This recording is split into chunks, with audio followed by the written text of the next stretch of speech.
Hey, hello everybody. Welcome back. Thank you for coming back to us here at LDN Vegans. We are once again on the case for plant-based and cruelty-free. Not easy for me to say. If you're new here, please consider subscribing. We have fantastic guests for you today. We've had quite a few over the last week or so. Today it's singer-songwriter, DJ and producer LIZZIE Curious. I was just hoping that we could come to you then. We can. So how are you? Where are you? Are you in Brighton or Hove? Hello, I'm in sunny Worthing, which is just a little bit along the coast from Brighton. Gotta say, I am loving that jacket. Thank you. I don't have many opportunities at the moment to put on my sparkly stuff, so as soon as there's any hint that I could wear something sparkly, I'll just put it on straight away. I love it. I absolutely love it, because that's the thing, because that was going to be my first question to you, because as a DJ, it's really hard. I mean, it's hard for so many people at the moment, because these are weird times, but how are you finding it in lockdown, because you can't get out?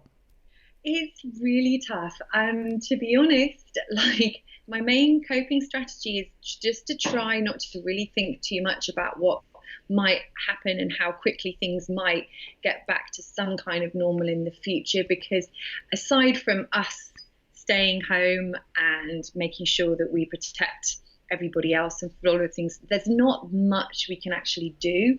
So like to kind of sort of see, oh, when would I get back to playing in this bar or doing this? So what I've been trying to do, Groove Cruise, which is the floating dance festival that I play for in America, since lockdown, they've organised a couple of virtual sail away parties, which have been brilliant. So I've been looking forward to those. And just today I've been investigating getting a new webcam and some various bits so I can really start to do proper live stream sets from home, like hopefully once a week, something like that, because I'm missing people. Amazing. And I'm missing dancing with people. I'm really missing that. Yeah, because as humans, we're not used to not having that ability to be with each other. We need that ability to be tactile, don't we? Very much so. I'm a big hugger, so this is tough for me. Now, I've got to say thank you for being here, because I know that you've really supported us at LDN Vegans, and it's been a while since we've been trying to sort out some kind of interview, because we did one on our website, which I think was a couple of years ago, which was obviously just on the website, but we haven't actually spoken to each other, so this is the first time. Yeah, well, maybe there are some positives out of lockdown, and one of them is, things like this I'm getting the opportunity to do, which is really, really great. So thank you for having me back. Oh, you're very welcome. Thank God for the internet, eh? Otherwise we wouldn't be able to do any of this. It's amazing. So how are you adapting to life in lockdown? Are you coping well with it? You mentioned the DJ streaming that you're going to be doing. I've done a few over the last couple of weeks. It's so much fun. It's really fun, and there's also like new sets of challenges, because when I was first doing the Groove Cruise stream for their live one, obviously I wasn't set up to do live streams from home, because I used to go to the Code Sash studios to do my radio show there, and then obviously normally if you go to a club, all of the kit's there, or if not, you know what you've got to bring, and I've got a DJ controller that I can take along with me. So when they messaged me and asked about doing the live stream, we had a sort of about three or 4 days before it was going to go ahead. So normally I would go onto Amazon Prime and be like, oh, I need this connector and this cable. But it was like a bit of I don't know even what kind of game show it would be. But we basically had all of my kit, all of the leads, every connector, every possible thing. And we were like, right, it has to go from here, into this mixing desk, out, but then we need an out into here. And, we managed to figure it all out. And the Groove Cruise team were really helpful. They have like some technical gurus who could, figure out everything. So that in itself was an interesting challenge, because I just couldn't, pop round to someone's house to borrow that connector or whatever I needed. So, that's been one thing that's been really interesting. And for me personally, kind of adjusting to life in lockdown, I think that one thing that's really helped me is being able to get outside and have our hourly running around outside, because I'm someone, because I actually do work from home like a lot of DJs during the week. I'm at home working on tracks, teaching for Point Blank, doing all of that kind of stuff. And then, yay, the weekend, I get out to see everybody. And, you get that interaction. But then it's kind of gone from not having that at all. So one of my things that I did used to do was do lots of gym classes where I would get to see people and dance around. So when that stopped, I was like, okay, I definitely need to do something to burn off my nervous energy and all that adrenaline. So I've been going for a run every day, which even some days, well, actually one day I didn't go because I felt really depressed and sad.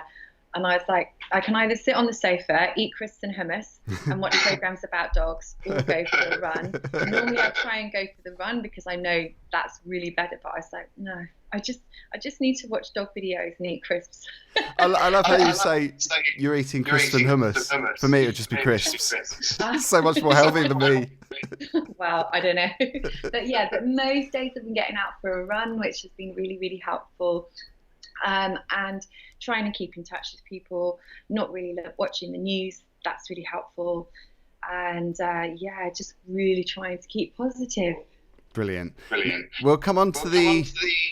For some reason, I'm getting myself in my headphones, myself back. It's all feeding back. I don't know whether that's... Turn down the volume a bit? It could be that. My technical head is never great at the best of times. That's better. That's much better. Can you still hear me okay, though? Yeah, I can. Excellent. Yeah. It's just hearing myself. It's the worst thing. I don't mind hearing you, obviously. We'll come on to the BBC News website because you were featured on that, and we'll also talk about the veganism. But first, tell us about how you started in DJing and also songwriting too for the people that don't know you. Can you give us a little starter? A couple of decades ago now, I got my first set of turntables.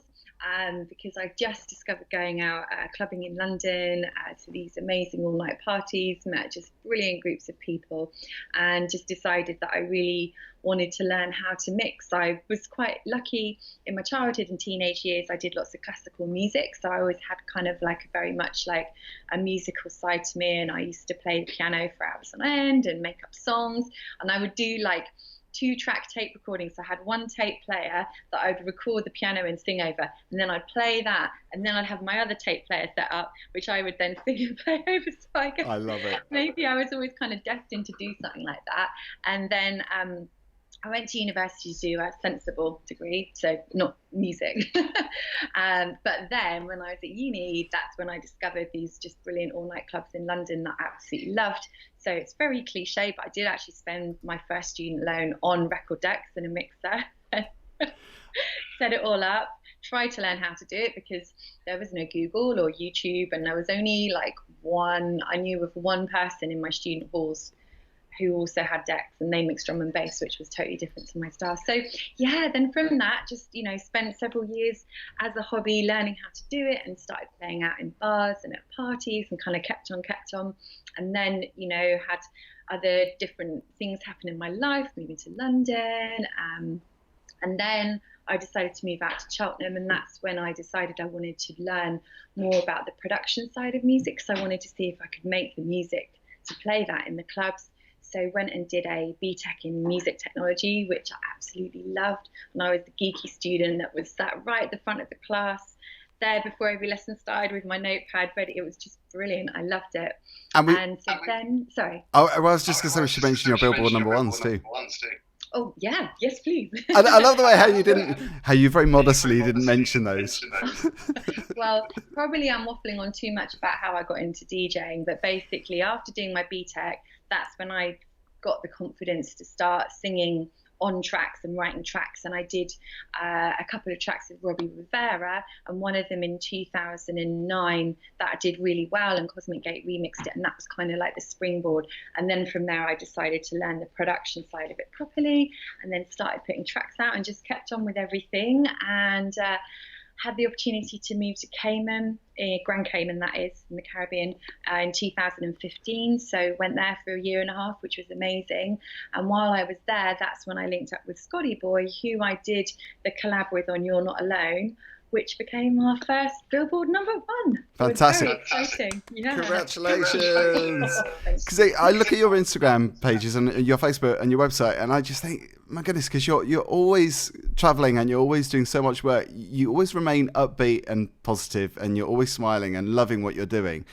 And that's what I love about it, is that you're obviously very passionate about your job, but you're really successful too. And I guess that's hand in hand, isn't it? That's one of the reasons why you're so successful, is that you just love what you're doing. I do. I really do. Yeah, I really do. I can't help it. And you're I'm grateful that I get to still do this. I wasn't sure, 2 decades on, would there still be a place for me in the dance and music world, because we hadn't really seen what was going to happen. And yet we've seen that now we've got the next generation of house music lovers coming through that love it. And you've got parents now bringing their 20-year-olds along to parties, and I've kind of seen over the last few years, yeah, definitely, like, as long as I can still play tunes, I feel like that there will be a place for me. Brilliant. And we've got to talk about your BBC News coverage too, because you're on the front page. You raised over, what was it, $11,000 for the COVID relief fund? Yeah, that was as part of Groove Cruise's virtual sail away party weekend. So they did this whole virtual weekend with all of the Groove Cruise resident DJs and some of the big guests that they've had from over the years. And we encouraged everybody to make a donation to Wet Foundation, which is Groove Cruise's charity. They set up a specific coronavirus relief fund. So that's basically for anyone in our community, whether it was artists, whether it was those people who come onto the cruises or whatever, could make an application for a grant. And on that weekend, we raised $11,000. Which they've now distributed out to. They've gone through all of the grants, and they're going to do another one. I think it's the 23rd, 24th of May, another weekend where we'll be doing the same thing and raising the funds. But the article was, I was interviewed as part of a feature on DJs live streaming and what it's like for us and how we've kind of adapted and the approach. But I really didn't know, not only would they use a couple of pictures, I thought they might use a couple of pictures, but I didn't know, A, that the article was going to be on the BBC front page, and B, that they used a picture of me on the BBC front page. So it was lovely. I woke up on Saturday morning to all these messages, a lot, from people and family who hadn't heard of recently, saying, Lizzie, you're on the front page of the news. So it was a really nice surprise, and just a very welcome boost as well, just to have that little bit of good news and to be a part of that. You're absolutely right, because there's so much really downbeat and negative news at the moment. It's a really tough time for so many people, and I think it's really nice to see people coming together, even though they can't physically be together, just to help the cause. So well done. Congratulations, because that's fantastic. Yes, that's a lot of money as well.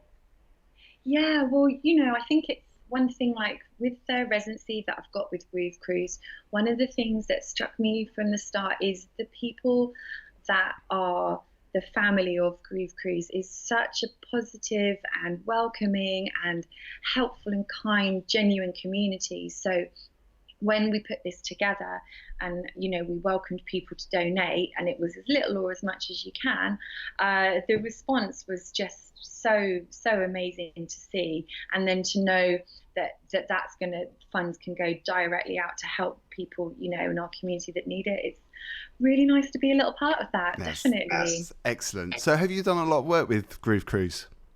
I have been resident with them now for just over a year, and before that I was going and DJing on their sailings, and ever since I did the first one, which was January 2017, I was like, I'm home. It's basically like Disneyland for people who love dance music. It's kind of the best way I could describe it.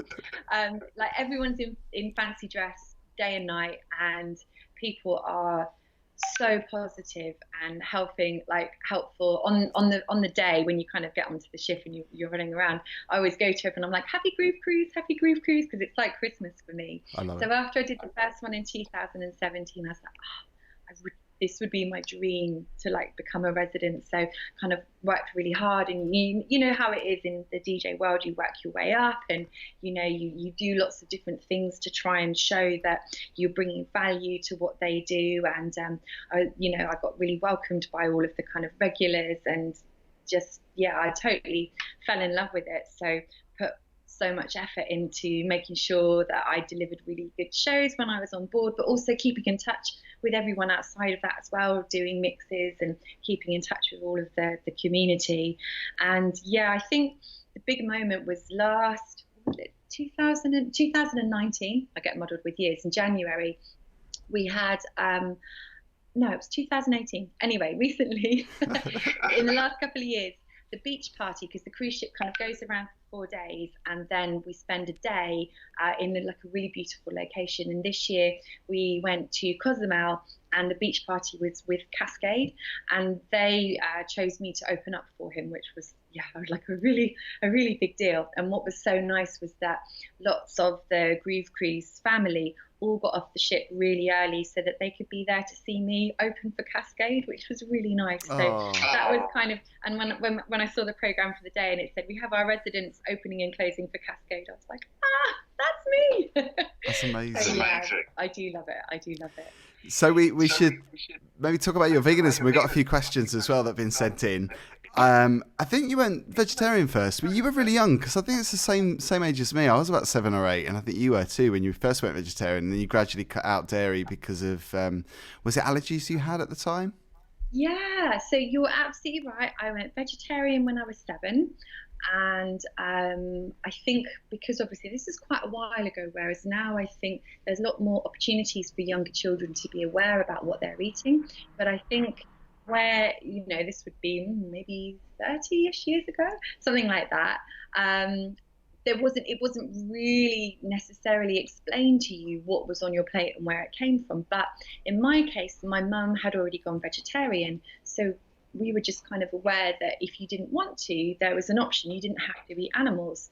And I just remember it to this day. I remember the meal with lamb chops, which is, really upsetting. Probably the worst. And I looked at my mum and I said, I don't want to eat this. And she said, that's okay. Like, that's fine. Didn't make like a big deal of it one way or the other. But that was like my last thing. And then when I was about 15, 16, I just had like a period where I wasn't very well, and doctors couldn't figure out what was wrong with me. So me and my mum were trying different things and cutting out different things out of my diet. And when we cut milk out, I suddenly got a lot better. So from that point, I'd cut out cow's milk. But I was still of the kind of uninformed, uneducated mindset that it was fine to eat eggs because it's natural, it's what chickens do. It was fine to have like sheep's milk or goat's milk because it's natural, it's what animals do. And then about 5 years later, when I started to do some research into it, and then I found out all the horrific things that actually happen in those industries. And then I very quickly cut out nearly everything. And my last things, it took me a little while to kind of really get down, cakes and biscuits. But now there's so much amazing cake and biscuit that's vegan that now I have a problem in not eating too much cake and biscuit. I've actually just made some vegan cookies, some soft cookies. They didn't turn out very well, but I'm not just saying that's because we're vegan cookies. It's just my cooking. Yeah, they weren't that great. I didn't have any vanilla essence. I'm quite lucky because Mike, my other half, just made a vegan chocolate cake yesterday. So after our chat, I'm going to go for a run, specifically so I can then come back and eat lots of vegan chocolate cake. I love it, you're so committed. There's me not even bothering to run at all at the moment. I'm just taking the dog out for a walk.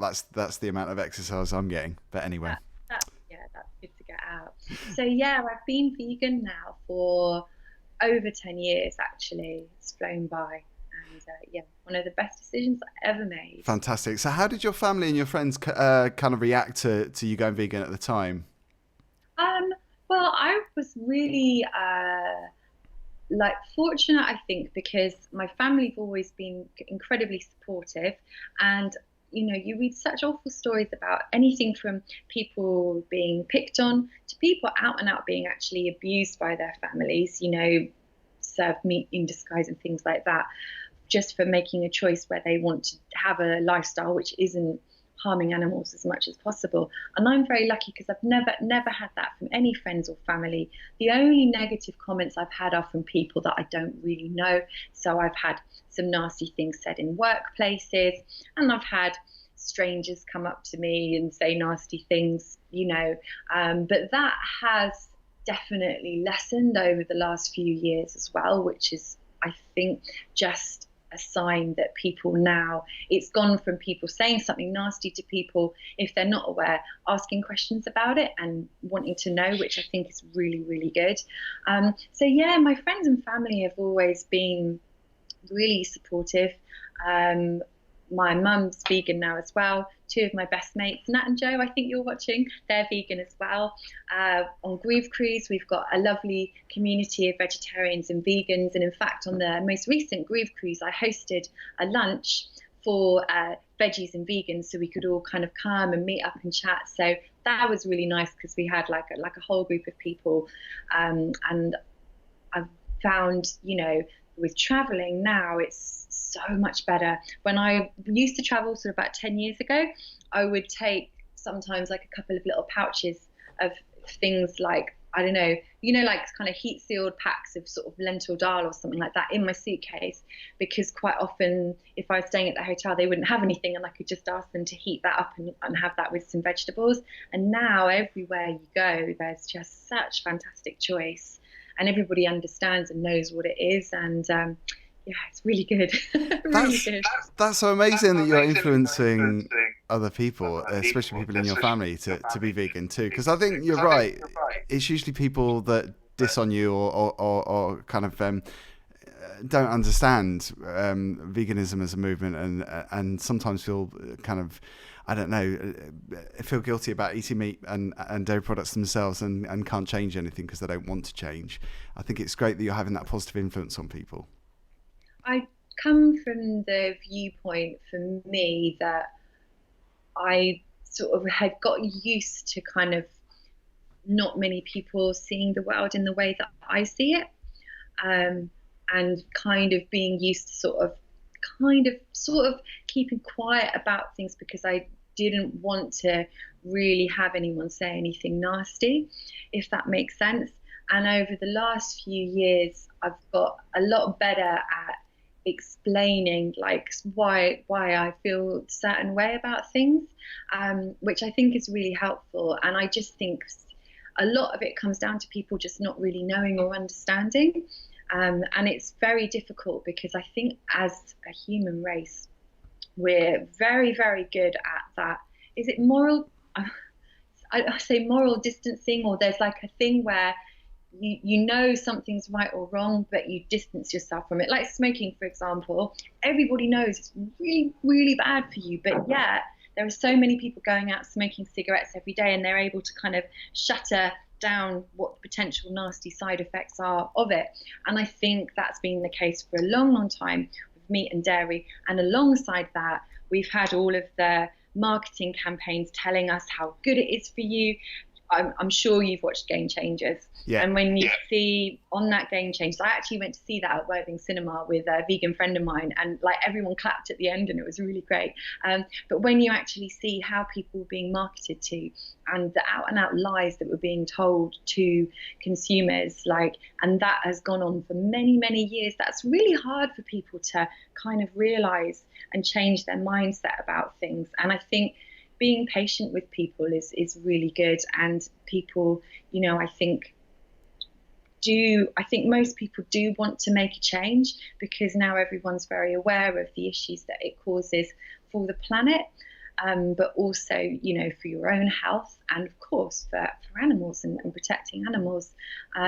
So I always try to kind of go from the point of view of, look at this amazing vegan Sunday roast I had, or here's a picture of the chocolate cake that my better half just made, and like, look at all this. So it's not a case of you have to give anything up. It's more a case of, look what you're going to get.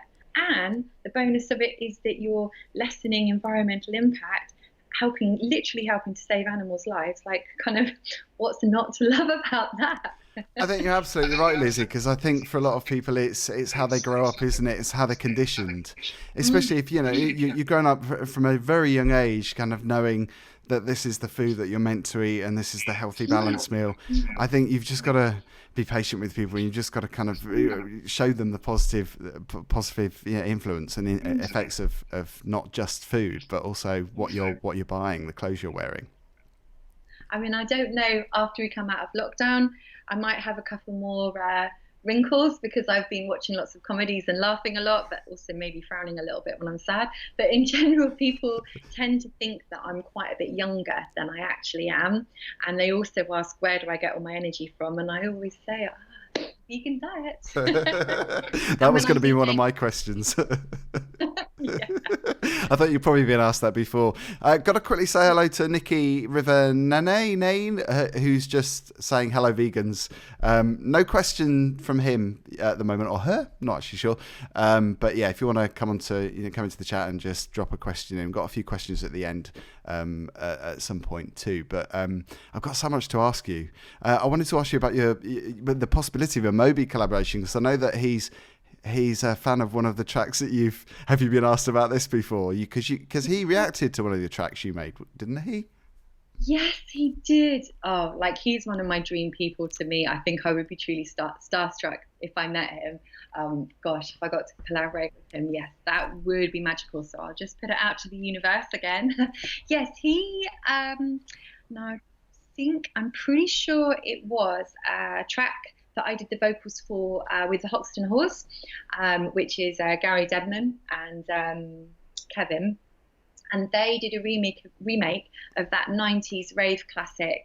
I can't remember the title now. Can I better feeling that? Don't go. Yeah, I love that. Got the big rave thing.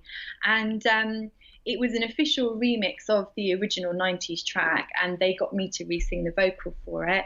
And yeah, I think it was that track, and Moby really liked it. And yeah, he tweeted about it. Something just said, "Oh, this is a really cool rework of this track." So I was like, that must have been such a pinch me moment, because he's so inspirational. Again, like you were talking about the positive influence that you have on people and the effects that you have being a vegan and being able to spread the joys of being a vegan. And I think he does it so brilliantly, much like Earthling Ed. I think Earthling Ed also has a star quality in the sense that he's able to be really calm when he's campaigning and have conversations with people, but not in a threatening way, not in a pushy way.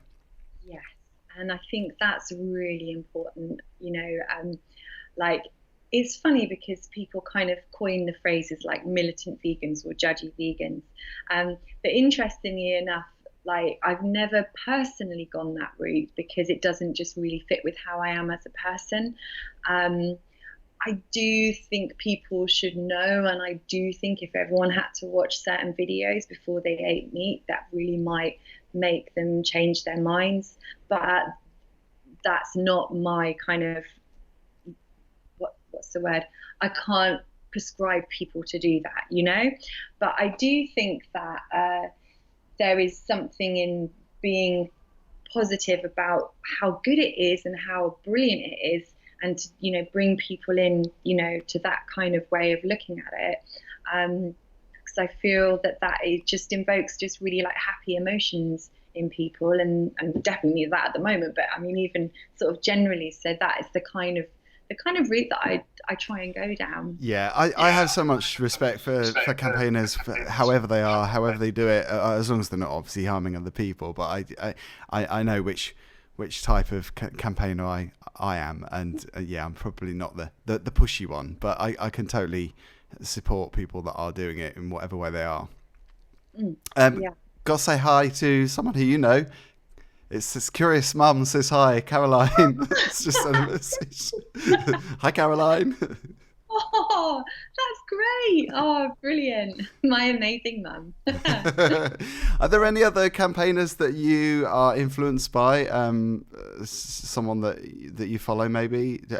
Are you a type of vegan that follows campaigners? Are you somebody that goes out on the marches as well? Do you go and do that kind of thing? I don't actually do that level of campaigning, mainly because just day to day my life is really chock full with like a cajillion things.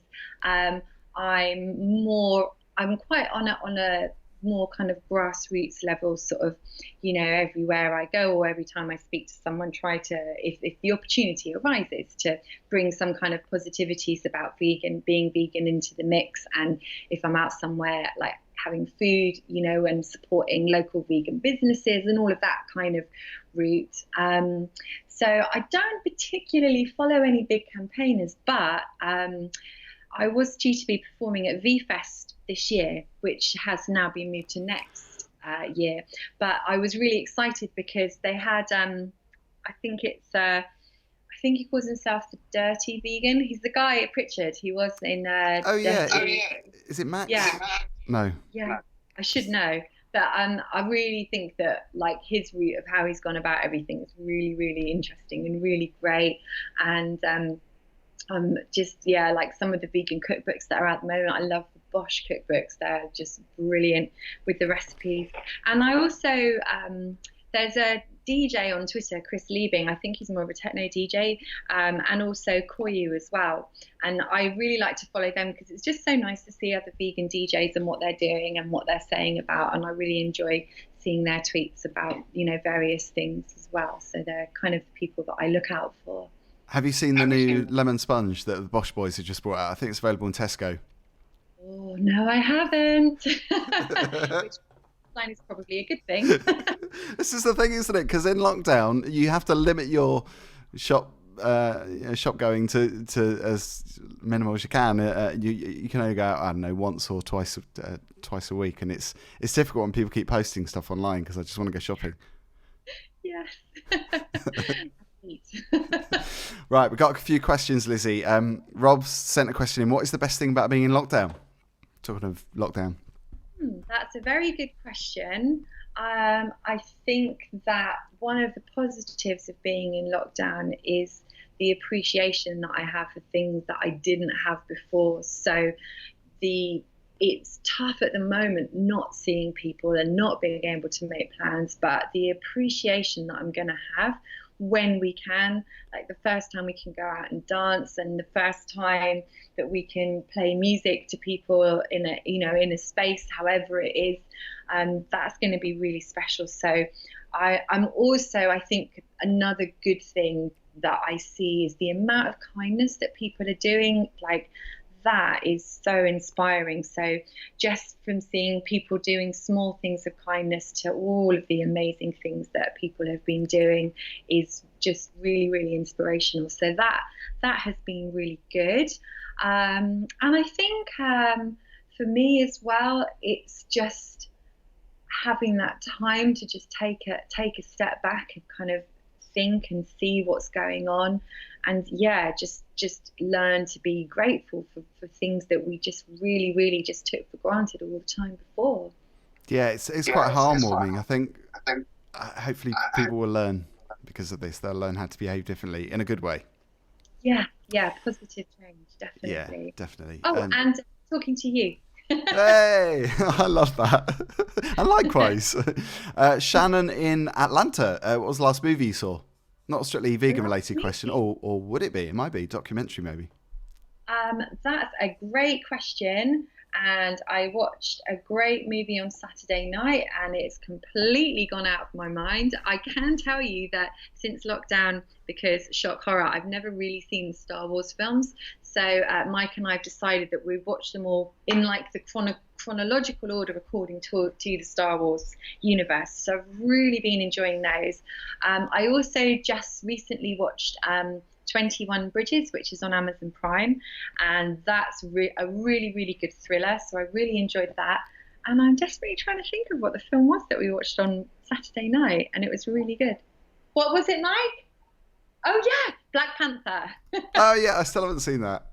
It's really good. I've like never been like massively into the kind of Marvel universe, but I just heard such good things about that particular film. And yeah, that's what we watched on Saturday night, and it was really good, really good. Isn't it funny? Because everyone's saying, "Oh, we've got more time to do stuff," but I actually feel like I've got less time because I'm not able to watch as much stuff because I've got a rescue puppy who is he's just turned a year old, and he just goes crazy in the evening. So I can't always settle down and watch a film. It has to be something really short. So I'm watching a lot of series, binge watching a lot of stuff. But when it all started to unfold, I looked into fostering a dog, and I just wasn't quite quick enough for any of the charities in my area to do a home check. And I was so sad because I just thought that there's going to be lots of dogs that need homes. And also, selfishly, from my point of view, I knew having a dog around would really help me with like anxiety and just, feeling good. So I basically, like, every couple of days, I just go through all of the dog adoption sites, and I like follow dogs on Twitter. And the minute that we're allowed to and it's safe to, then I'll get my home check done and have a little doglet, because I just can't wait. Yeah, it's not selfish at all, because I think if you feel good, ultimately the dog's going to feel good as well, because you're in charge, you're looking after that dog, and you've got to feel good as well, because he's going to benefit from it, or she's going to benefit. I should suggest, actually, if you don't know them already, Wild at Heart Dog Foundation are brilliant if you're looking for a rescue dog, if you're looking to adopt. So thank you. I will go check them out after our chat. Definitely. Such a good job. Sophie in London, what advice would you give to someone who has never been vegan but is wanting to take on the lifestyle, or even think about it? Because that's another thing, isn't it? We were talking about this earlier on another video, the fact that some people, it takes them a while to become vegan. It's not always an overnight thing. Absolutely. That's a great question. Hi, Sophie, and I hope you can join us soon. What I would recommend is, firstly, not being too strict on yourself to start off with, because there's quite a few things to learn about it. And one of the main things I think that's important to remember about being vegan is that it's a compassionate choice. So you need to be kind to yourself as well in that. I would recommend, it kind of depends on what you like to eat and how you like to cook on like a day-to-day basis. But if you've never kind of had any sort of vegetarian or vegan meals before, and you're quite used to more traditional things, there are some really, really brilliant protein options out there that are still good for you, and as far as I'm told, are really similar to the traditional type of meat products, but without so much environmental damage, and obviously they're not harming animals. So we just discovered, it's called This Is, and it's like bacon. Oh yeah. And it's so delicious. So you can find something like that, and give that a try. Or there's some really good vegan cheeses now, like BioLife, for example.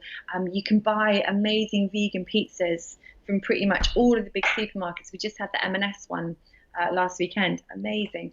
So I would have a look around and sort of look at the kind of things that you like to have on a day-to-day basis, and see what you could kind of substitute to make it vegetarian or vegan, because I think that's a good way to go.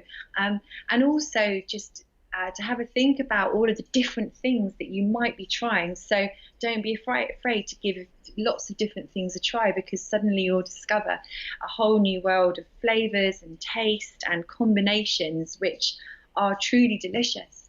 I think the other thing I would say as well is, everyone's different, but me personally, it might be maybe because I'm greedy, but basically I eat quite a lot, like in terms of quantity.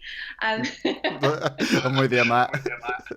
But one of the things is, if you're switching and you're used to eating, say, without going too much into the science, but generally like animal products, meat will take 48 hours plus to go through your system, which is really bad for you in essence. So when you start eating more vegetables and proteins like chickpeas, which are one of my most favorite things in the world, or tofu and things like that, generally your kind of digestive system is going to speed up a bit, which is really good for you. But if you're eating like lots of vegetables and fruit, they have a high water content, so they break down a lot quicker, which again is really good for you. But you might find that you start getting a bit more hungry. So, maybe look out for some healthy snacks. As well as eating big meals, I'm a big grazer as well. So, there are lots and lots of really good, delicious, healthy snack options out there. So look for nuts and sort of mixes of different things. And just also maybe have a look around, if you're someone who's on some social networks, have a little look at what kind of things are on the social platforms that you like to use. Especially at the moment as well, like this is a great time. So for example, on Twitter, every Tuesday night they do a vegan hour, which I think is like 7 p.m. Basically, everyone just gets together, shares like, look at this delicious food, or I found this recipe, or hey, there's a community event happening this weekend, that kind of thing. And, you know, there's always going to be Facebook groups. You might find a local Facebook group that's really nice for you, and that's something that you can actually get out and meet other people as well.